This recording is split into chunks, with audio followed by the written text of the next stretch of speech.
everyone. Thank you for joining us this afternoon for a very timely TurboTax Workshop.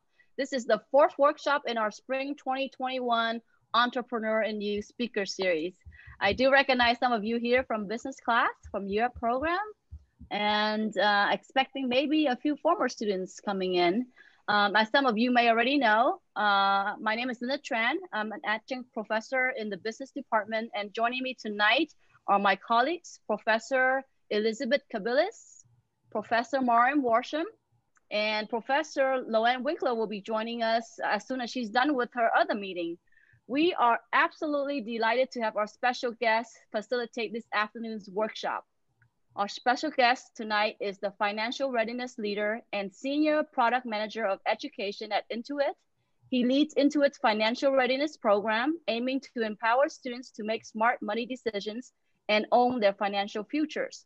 Not only that, he is an innovation catalyst with deep expertise in personal finance. He serves as a board member for the Jumpstart Coalition, a committee member for the New York State Comptroller on Personal Finance, and he has been tasked with designing the Congressional Award's first ever personal finance program. Our guest himself is also an entrepreneur, a co-founder of Custom Fantasy Rings serving the greater Los Angeles area since 2016. So please join me in welcoming Mr. Jared Davidoff. Virtual hand clap or real hand clap? You actually went beyond what I was expecting. I don't think anybody's ever actually gone on probably my LinkedIn is where you found that. So yes, outside of Intuit, I am a small business owner. So at some point, if you guys are entrepreneurs, I have been in your shoes at one point, and I do have a side hustle as it's quite fun to do outside of just, the day-to-day work. So thank you all for having me. As Linda kind of mentioned, I am the financial readiness leader here for Intuit.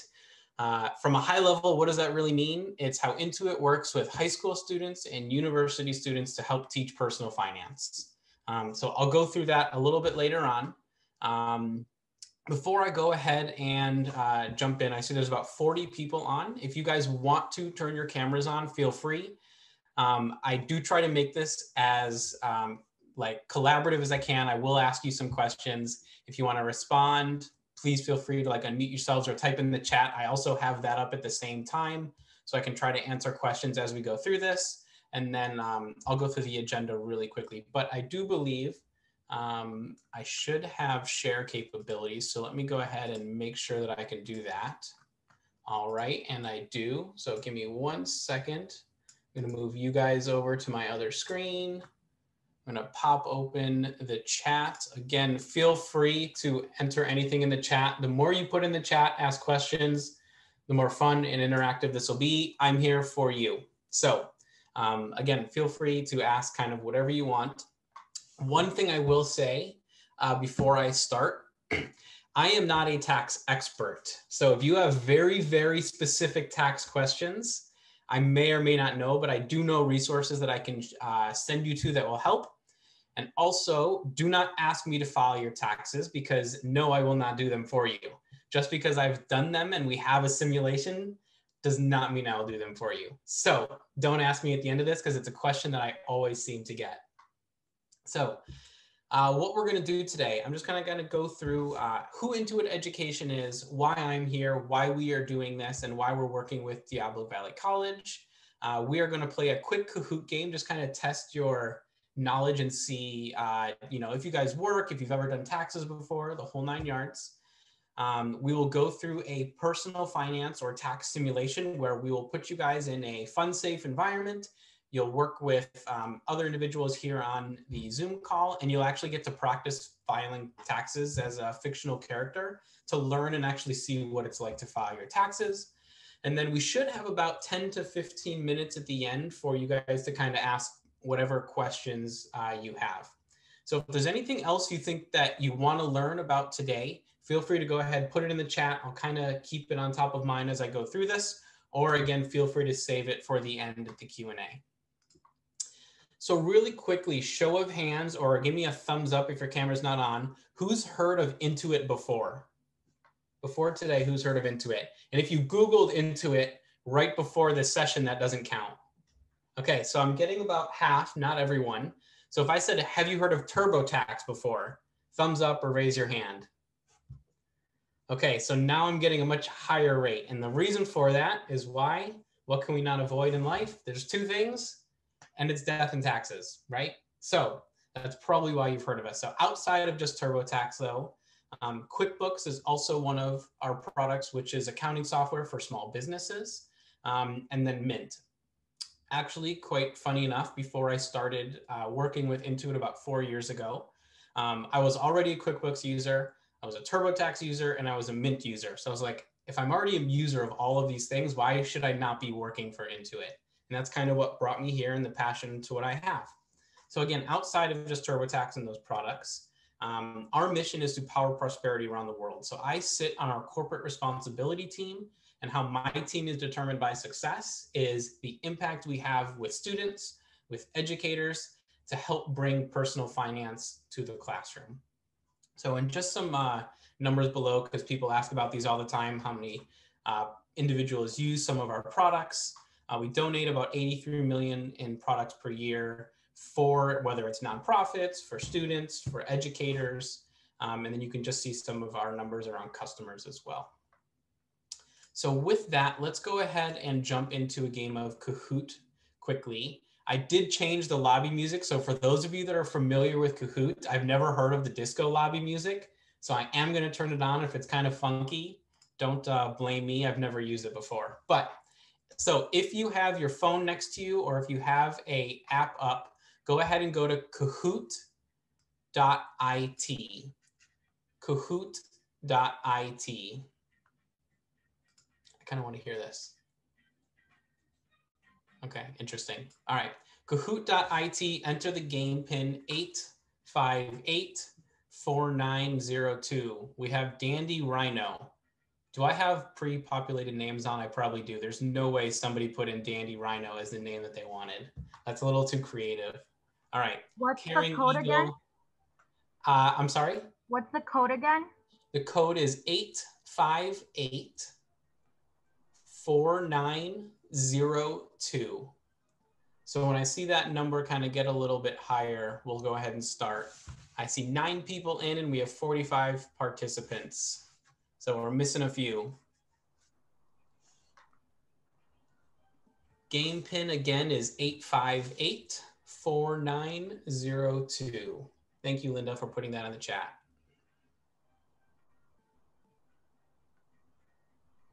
These are kind of funny. Fuzzy alpaca, fuzzy hamster.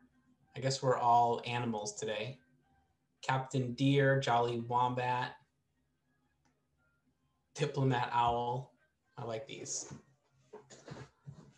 All right, we're gonna go ahead and say maybe 15 more seconds. So if you haven't signed in yet, Kahoot, KAHOOT.IT. The game pin is 8584902.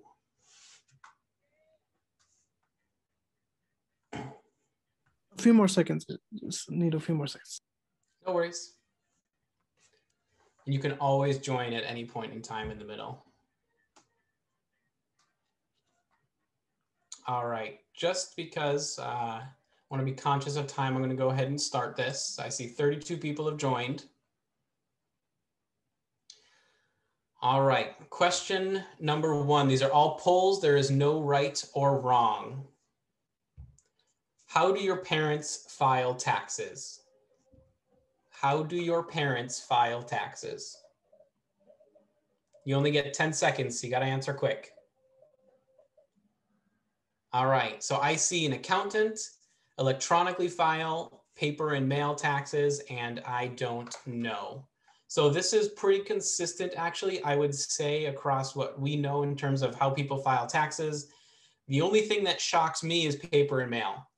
The amount of individuals I work with and talk to, I don't think I know a single person that actually does paper taxes by themselves. So if your parents do, it's pretty impressive. So give them a pat on the back. Next question. Again, remember, you only have 10 seconds to answer. Do you currently work full or part-time? And for those of you that are Daniel Radcliffe, like the picture here in your professional dog walker, I don't remember what movie it's from. Bonus points if you know. I think it's maybe like some rom-com, Crazy Stupid Love, I think. Give you a little bit of insight into what I watch on my free time. All right, so I see 20% full-time, 32% part-time, not currently working, and I shop professionally. So if you shop professionally, know that that does not, I guess depends on how you spend your money, but does not impact taxes in a certain way. All right, next question. Have you ever filed taxes before?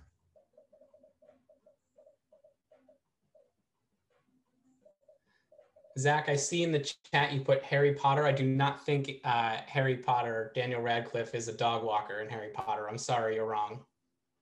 All right, I see 74% of people say they have filed taxes before and 26% say no. I'm just curious, type in the chat. If you have filed taxes before, how did you do it? Did your parents help you? Did you go to an accountant? Did you use, maybe it was TurboTax? Did you use H&R Block? All right, Zach, TurboTax for 9 years. Thank you for paying part of my salary. I see H&R Block.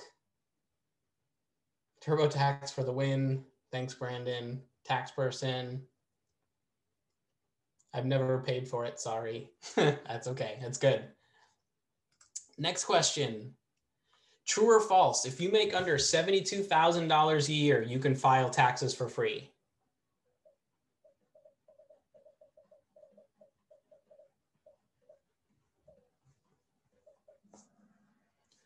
%63% true, 38% false. The correct answer is true.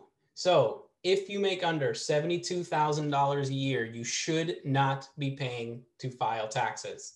The simulation we'll go through today is through something called the IRS Free File Program.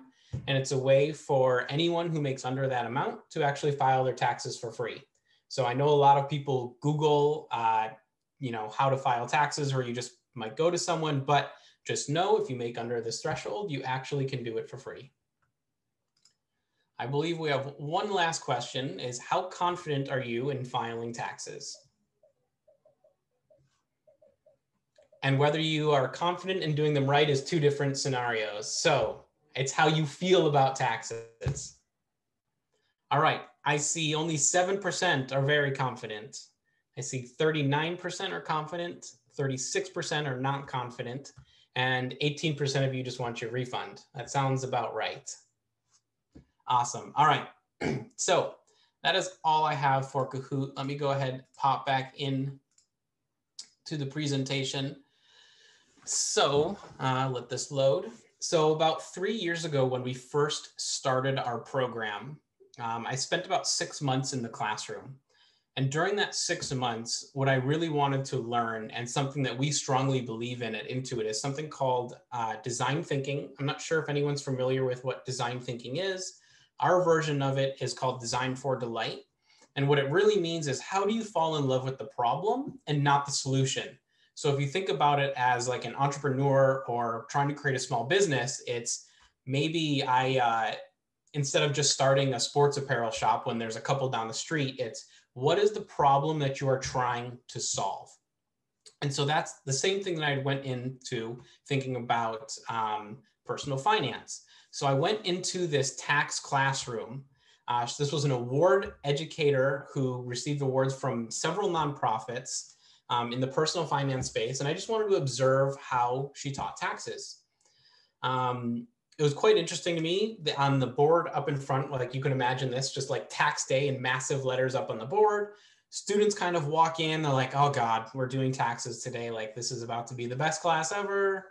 How do I just get out of here? And how many times do you need to go to the bathroom in the day? So having come in as the guest speaker and seeing this, it was kind of like not my favorite, because it's like, great, he's here on tax day. This is not going to be a fun day.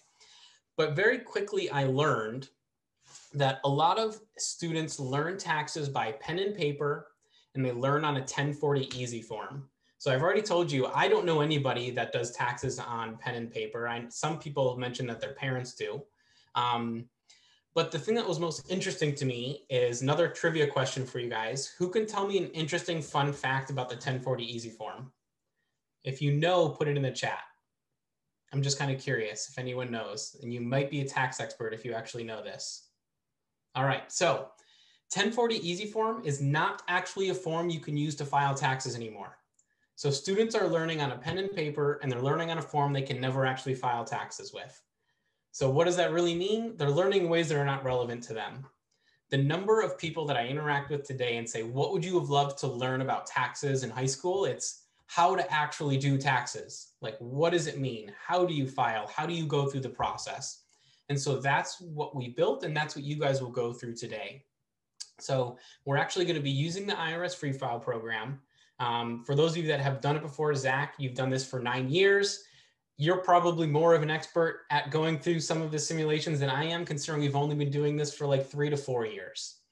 So what we're trying to do with the IRS Free File program is we want to demystify tax day anxiety. We want everyone to understand that this shouldn't be a weight on your shoulders, but really it's the one time in the year you get to take a look at your financial picture and say, great, here is kind of how I did in the year, and then think about how you want to plan for the future. Again, we will be using the IRS Free File program outside of what we're going to be using today, but we do have fictional W-2s. This way you don't actually have to use your own information. Today we're going to pretend to be Ezra, who is a part-time high school student, and just go through the process for those of you that have never done it. I'm going to change that. We're not going to do Ezra today because I think it was like 75 for you said you've actually done taxes before. So I'm going to change the simulation so it's a little bit more difficult. I'll go through that in a second. But we also do have federal and state returns.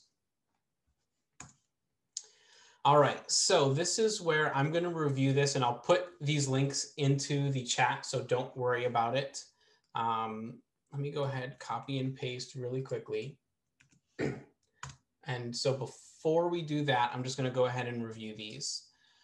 So this, at the first link that I sent where it says the simulation link, this top one here that I posted in the chat, if you Google student tax simulation TurboTax, student TurboTax, whatever you want, you won't be able to find it. You have to go to that specific link to actually get to this landing page where you see this is a test account. In the second link that I shared where it says curriculum overview, and again, don't worry, I will post these multiple times for you, is the actual curriculum to go through the process. And I will walk all of us through this. So again, just kind of pay attention before we go into the breakout sessions. This curriculum overview, it's going to give you a checklist. It has that link to get to the website. We're going to create our fake fictional account. So for those of you that have been doing TurboTax simulations before, or actually if you filed your taxes, you won't be using your TurboTax login. We're going to create a fake email. So let's just say Nessa, maybe you use TurboTax. So instead of using nessaalonzo@gmail.com, you might be like nessaalonzo@intuiteducation.com. So we're going to create fake emails. It might be taxesarefun@intuiteducation.com. It might be I hate taxes@intuiteducation.com. Whatever you want it to be, it just needs to be a fake email. So don't use your own. We'll pick the W-2 and then we'll practice actually filing. So this is just a step-by-step guide. What I'm going to walk you through is just the beginning portion of it. So I'm going to get you into the account, get you started, and then we're going to put you guys in groups and you're going to go off and running and do this on your own. But again, I will walk you through the beginning portion of this. And if you want to follow me, you can. But then the rest of this is just taking you step by step through the whole process. All right, so next, so this was the second link that I shared.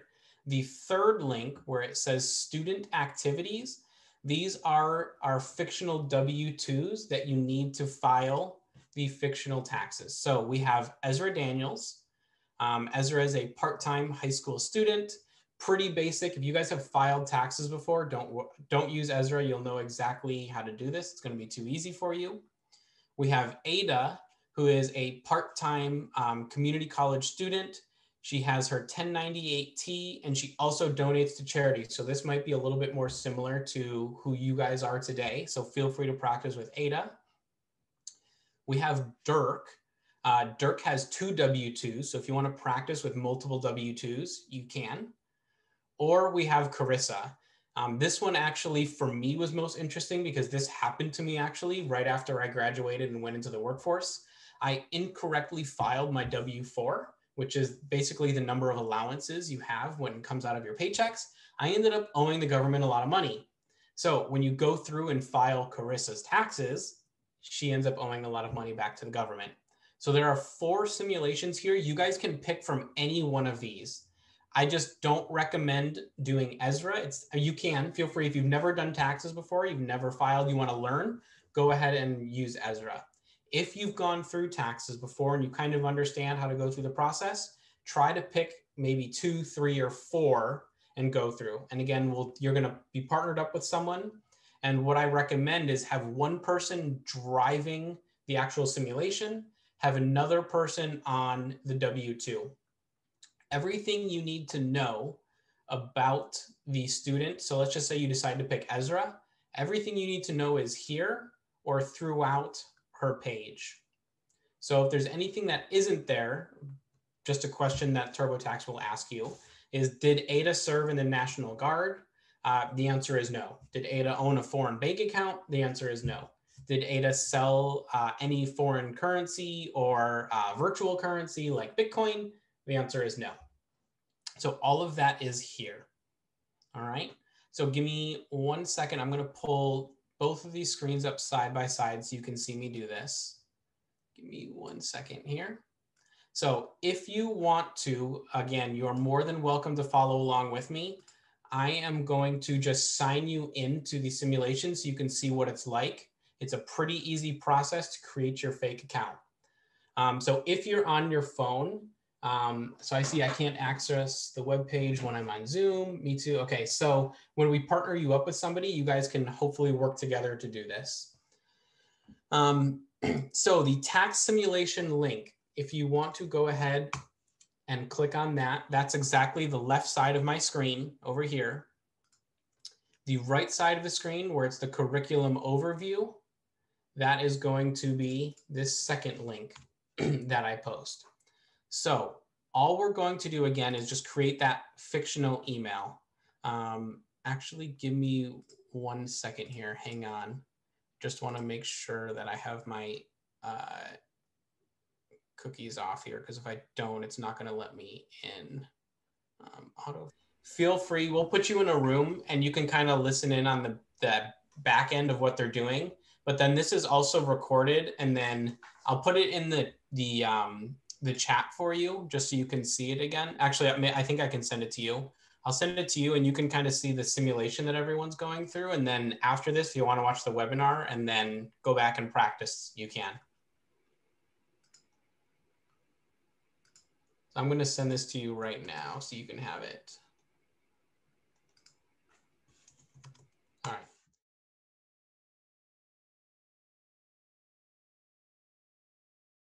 And what was it? More than 60? Okay. But they still, like, right before like I file, it's a little prompt comes up and it says like if it wants to do direct deposit and everything, then it brings up a little chart or of how much I'd have to pay in order to file. Is that the same as what you're explaining, or is it something different? No, so it's the same thing, Henry. How it works, and I don't know exactly the ins and outs because I'm not on the tax team and I'm definitely not a tax expert, but there are certain features that are part of like the IRS free file. But then let's just say as an example, you also, maybe not 1099, I'm trying to think, maybe like a 1098T if you sold stocks, or no, sorry, I don't know, I can't think off the top of my head what the form is, where if you sell stocks, you have to report that as capital gains. So if you also have to use that form, there are certain criteria that is essentially not part of the free file program, that's when you get moved from like doing it for free versus based on what you need to do, because everyone's situation is a little bit more complex. Okay. So it's really the IRS free file program, whether it's through us or through H&R Block, through TaxSlayer, through any of the other ones that are out there, they have certain criteria that work for it to be free file. And then once it becomes more complicated, that's when you usually have to start to pay. Okay, makes sense. Yeah, I just don't know all the ins and outs of each one. Thanks for clarifying. Yeah, no problem. All right, so with that, we've got about 12 minutes left. Does anybody, I want to open it up for Q&A, and if nobody has, hopefully some people have some questions. If you guys want to ask me, feel free to type them in the chat. Feel free to unmute yourself. Brandon, I see you kind of raised your hand. I have some tax resource and some other stuff that I can kind of walk through, but I wanted to give you guys some time, whether it's personal finance related, budgeting, credit scores, taxes, whole 9 yards. The floor is yours.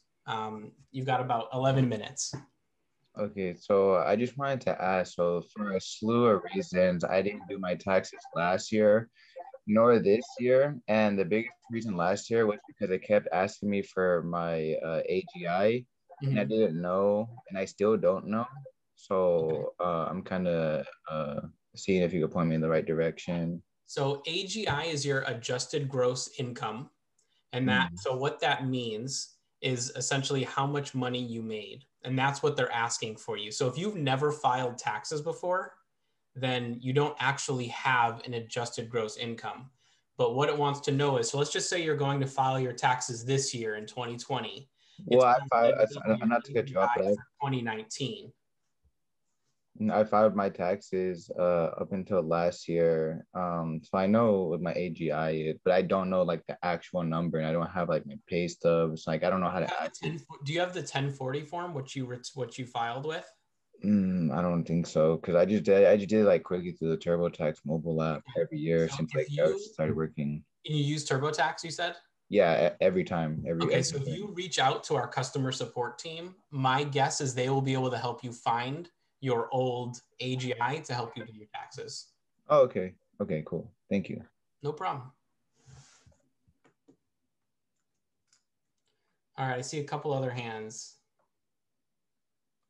Nick, you still have a question, or is that from earlier? Oh no,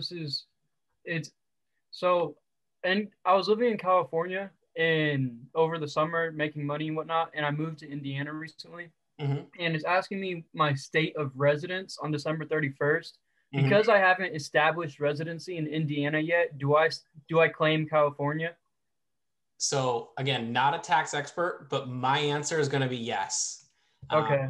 You should be using, because if that was your permanent residence as of December 31, that's the address you should use. Well, I wouldn't say permanent. See, that's where it gets tricky, because before that, I was living in Michigan. I only came home because of Corona.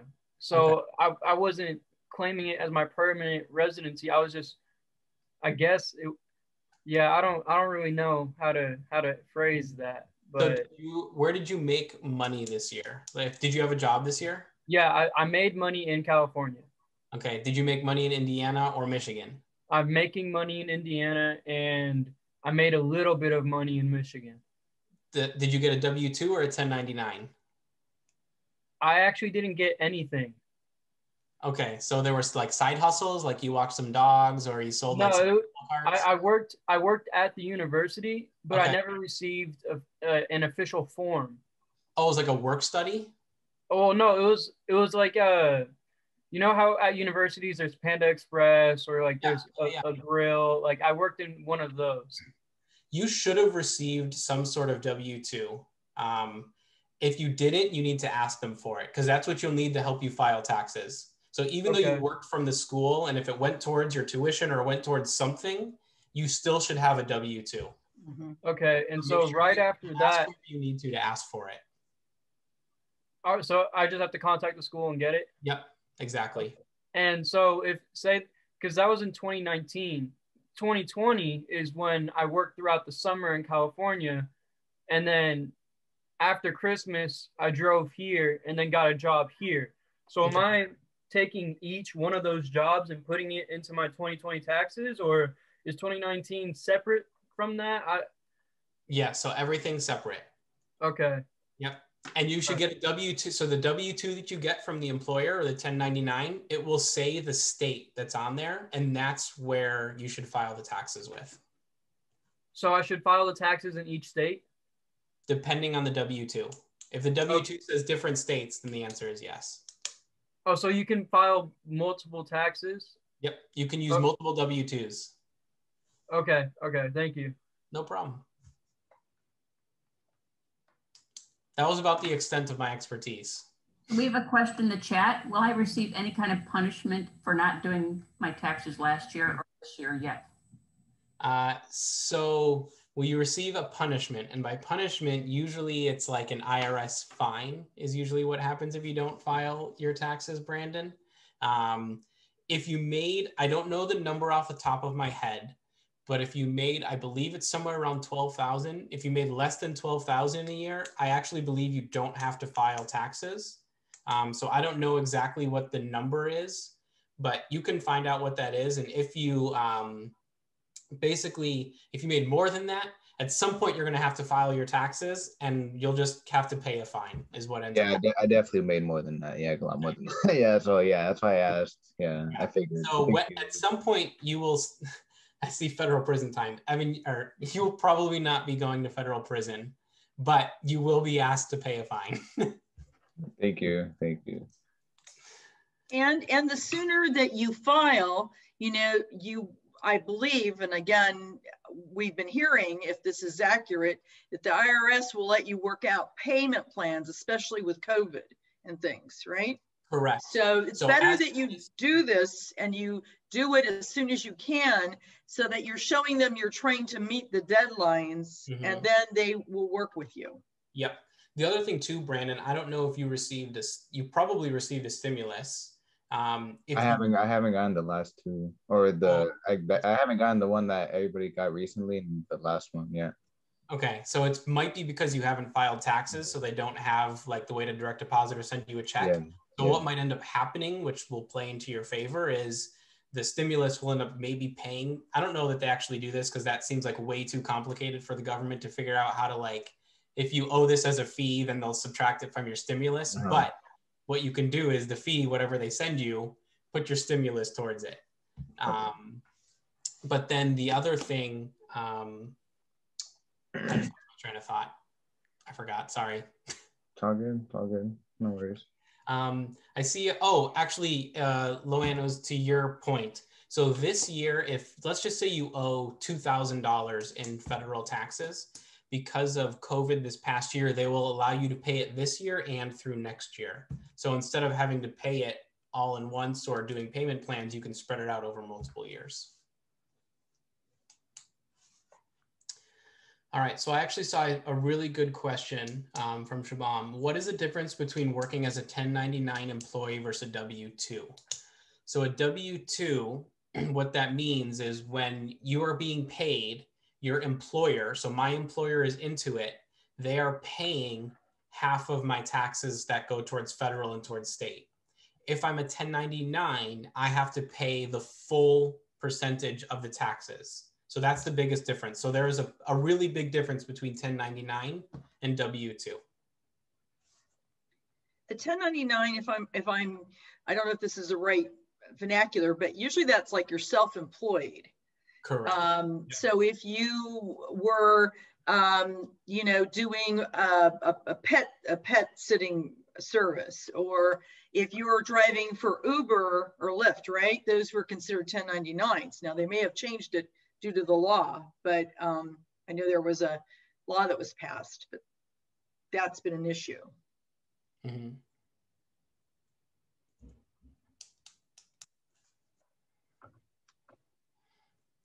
Awesome. All right. I see no other questions. I like, you guys are funny. Claimed as a dependent. Ari, you are correct. So sometimes if you're claimed as a dependent, then your parents will get the stymie, as you guys put it, then you won't receive it. So really quickly, I want to share my screen one more time, just share some resources before we kind of wrap up here. So a couple places you can go. Number one, the IRS, the tax law, I believe it's over 70,000 pages. The people who know it absolute best are the IRS. And why? It's because they created it. So if you have questions, you can go there and try to figure out what you need. The other place that I send people a lot is TurboTax has a blog. that helps with tips and tricks, I highly, highly recommend it. I go to it all the time. So if anybody asked me a question here that I didn't know, I would have gone to this page in this blog to figure it out because there's a lot there. And then last but not least, I'm not sure if anyone's familiar with NerdWallet. Whether you want to learn about taxes, you want to learn about credit cards, like what's the best type of credit card for points, I use NerdWallet all the time. So that's another place that I would highly recommend going to. These are just 3. I'm sure there are a bunch of other places that people use all the time. If you guys want to help each other out and you want to post them in the chat, feel free. Other than that, we've got 1 minute left. I want to thank you for your time. Thanks for having me. If you have 2 extra minutes and you're willing to take this survey, and if you put your arms up, I'm willing to guarantee that your phone is within your reach and you want to grab it and hold it up to the QR code and fill this out for me, I would appreciate it. But other than that, you guys are free to go. Linda, unless you want to talk for the last 60 seconds.